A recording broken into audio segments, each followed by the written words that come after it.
This next section of the story is all about who rules this great nation that God has promised to Abraham. Because leading a nation is tricky business. And so we're moving now. We've covered the first shelf with Genesis, Exodus, Leviticus, Numbers, and Deuteronomy. And so now we're going to tell the story of the second shelf, which comes to history books. And to make it very, very simple, because that's really all we have time for, is the very simple version of it. There are three basic eras in Israel's history. And the first one is this. You put your arms up like this, and you say, law rules. There was this period of history where the people had no king or no ruler, only the law itself that would rule them, and then people who were called judges, who would be raised up to mediate in different circumstances. But there was no king in Israel. Then the second era is king rules.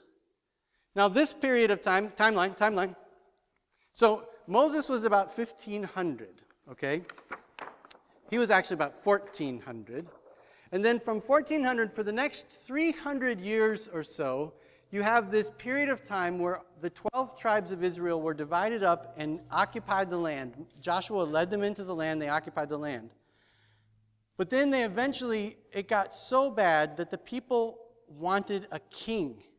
And so the king rules. And so we have the king rules from about 1000 BC down to about 600 BC. We have this period of time where a king actually ruled over Israel. But then things went very bad, and they were taken into exile for 70 years. And when they came back, which was around 500 BC, there was an era that I call book rules. Because this is the time at which the actual Bible of the Jewish scripture was compiled under the leadership of Ezra. So these are the three eras. And if you don't remember anything else about this shelf, I want you to remember these three things. Law rules, king rules, book rules. So let's see how much of this skeleton we can flesh out in just a few minutes. So you have this printed in your book already, right? I put that in there because I knew we wouldn't have time to write these things down. So let's just hit some highlights. In the section Joshua, Judges, and Ruth, the basic idea of Joshua is that Joshua was taking over after Moses. He leads the people across the river Jordan. He leads them into the promised land, into Canaan, and Canaan is defeated. The story of Jericho happens in here, and the walls come down, but then they mess it up, and they get defeated in Achan. And there's this whole amazing story. And then Canaan, they finally defeat the Canaanites, and Canaan is divided up into the 12 properties. And so here's the 12 tribes of Israel. I think you have this in your book as well. The 12 tribes of Israel get divided up, and everybody settles down, and then they try to live under the leadership of the judges. Now, see, here's what happens. There's this cycle in the book of Judges where the people, they start off really great and they're serving God under the law, doing what the law says. But then they start looking around because they didn't really wipe out everybody. There's these people worshiping different gods, the Baals and Ashtaroths, and they were having what seemed like a lot of fun because it was very sexual and it was very all about fertility and all this kind of stuff. So they start worshiping the other gods and leaving Jehovah God who formed them. And so whenever that happens in our lives, we become enslaved by those foreign gods. And so that's what happened. The foreigners, they didn't care about the Israelites. They wanted them to be slaves. So they would become enslaved by them. And then in their slavery, they would cry out to God, God, save us, just like you did in Egypt. And God would say, okay, I love you. So he would rise up a judge for a period of time. And that judge would then fight against those Canaanites, those different tribes. And Israel would be delivered miraculously, and they would come back to serving the Lord. That cycle happened over and over and over for 300 years. And each time that cycle happened, it got worse and worse and worse. Until, this is where the story of Samson and Delilah shows up, and Gideon and all those different stories. But by the end, things got so bad that the final story of Judges is a guy, his concubine gets raped and murdered, and so he takes her body and he cuts it up into 12 pieces and delivers it to the 12 tribes of Israel. And that's like this picture of how devastated the people were. Pretty bad. So what they did is in the beginning of the book of Samuel, by the way, Ruth is a story that tells a glimmer of hope in eye of the storm. Beautiful picture of Ruth. But then we come into this era of the kings. And there are 3 kings during this united, I want you to say united kingdom. United kingdom. The first king is Saul. The people cried out, we want a king, just like everybody else.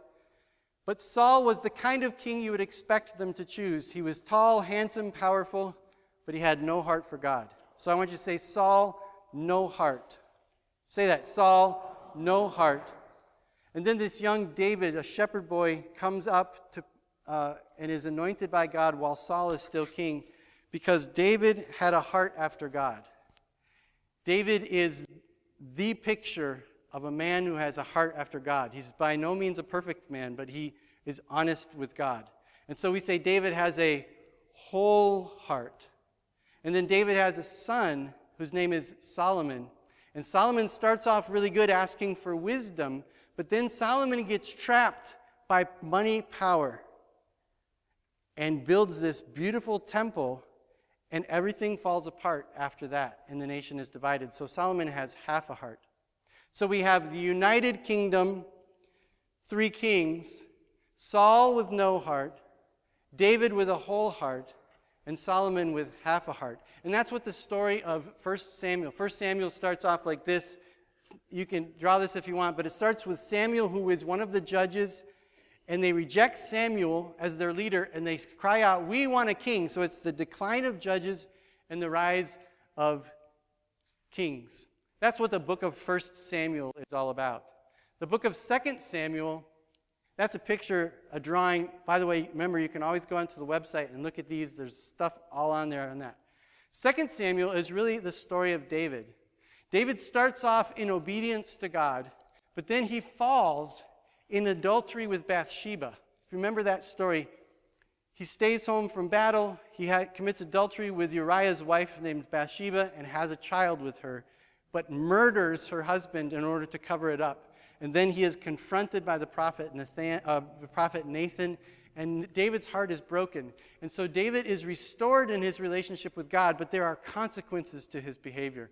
And his family just falls apart after that. Solomon is the child of Bathsheba. Now Solomon, back in the law of Deuteronomy, God knew that the people would eventually want a king. And if they did, the king should do this. There's 4 laws for the king. He said, if you're going to have a king, don't build a strong army, don't marry foreign wives, and don't hoard wealth, and don't exalt yourself above others. What does that sound like? Empire, right? That's what empires do. And God said, if you have a king, don't become an empire. Well, what did Solomon do? He built an empire. He hoarded wealth. He taxed his people to death.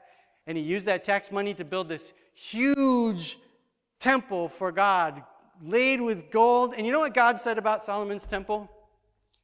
He said, Solomon, nice box, but I don't live inside of your temple. I will meet you in the temple.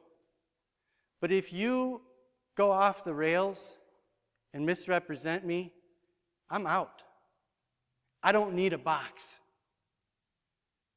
So Solomon built this huge, beautiful, gorgeous temple, one of the wonders of the world. But he taxed his people.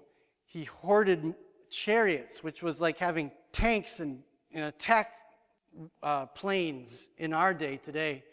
And he had 700 wives, because those were political alliances with all of the other kingdoms.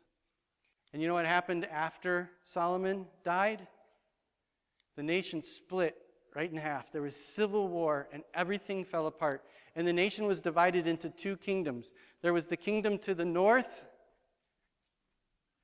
which is Israel. I want you to put your hand up in the air like this. This is I for Israel. Israel, and then to the south was Judah. That's the J, right? So we have Israel to the north, Judah to the south. And these two nations lived for a few hundred years separated. And Judah had the city of Jerusalem and the temple inside of it. But the kingdom to the north, Israel, they didn't have a place to worship. And so you can see right here, they built golden calves on the south part and the north part of the kingdom of Israel. And their worship was not according to God's law. And eventually, what happened in 2 Kings, this is the story of 2 Kings. We have Israel to the north and Judah to the south. Here's what happened. This is where our empires come into play. The nation, this great nation that God had established to serve the other nations, was trying to become an empire. So God used the Assyrian Empire to come and crush Israel. So Assyria comes and crushes Israel. And you know what the Assyrians did to the Israelites? Annihilated them, wiped them out, stuck their heads on spikes, and intermarried them with all of the other nations. 10 of the 12 tribes of Israel were destroyed, never to be found again. But the kingdom of Judah lasted for a couple hundred more years after Israel. But Judah saw what happened to Israel and was afraid. And then this other empire rises up called Babylon. And Babylon comes, and watch what happens. The Assyrian Empire thought they were great until the Babylonian Empire was bigger and stronger and ate them up. And the Babylonians marched down into Jerusalem, and in 586 BC, destroyed Jerusalem and Solomon's beautiful box. The temple was destroyed, and the people were taken away out of the city and taken into Babylon, into captivity. And that's what we call exile. So for 70 years, Canaan, the city of Jerusalem and this beautiful nation lay empty of God's people. They were in exile here in Babylon for 70 years. Then after 70 years, they were able to come back. That's called the restoration period, under the leadership of Ezra. Now here's the thing. During this period, Ezra, Nehemiah, and Esther are the final history books of the Old Testament. Now they're at about 500 BC. Okay, at about 500 BC. Here's the important thing. God had made this important promise to Abraham here at 2000 BC. Okay, 2000 BC, God made this promise, you're going to be a great nation. And then they went into slavery, and then Moses raised them out of slavery. And then they come in to this, they're supposed to be in the promised land following the law, but they want to become an empire. And because they wanted to become an empire, they were destroyed and taken into exile. And now they come to 500 BC. They're back from exile, and they're rebuilding the city. They're rebuilding the temple. And Ezra says, guys, we got to get it right this time. And so he said, take all of the stories and all of the history and the law that we have up to this point, and let's put it into a book. And we'll call it the Scripture. Up to this point in time, there was not the Bible. There was only the law. And from Ezra's time forward, the book ruled. Now, the people who allowed them to come back was this empire called Persia. Because Persia conquered Babylon, and Persia let the people go home.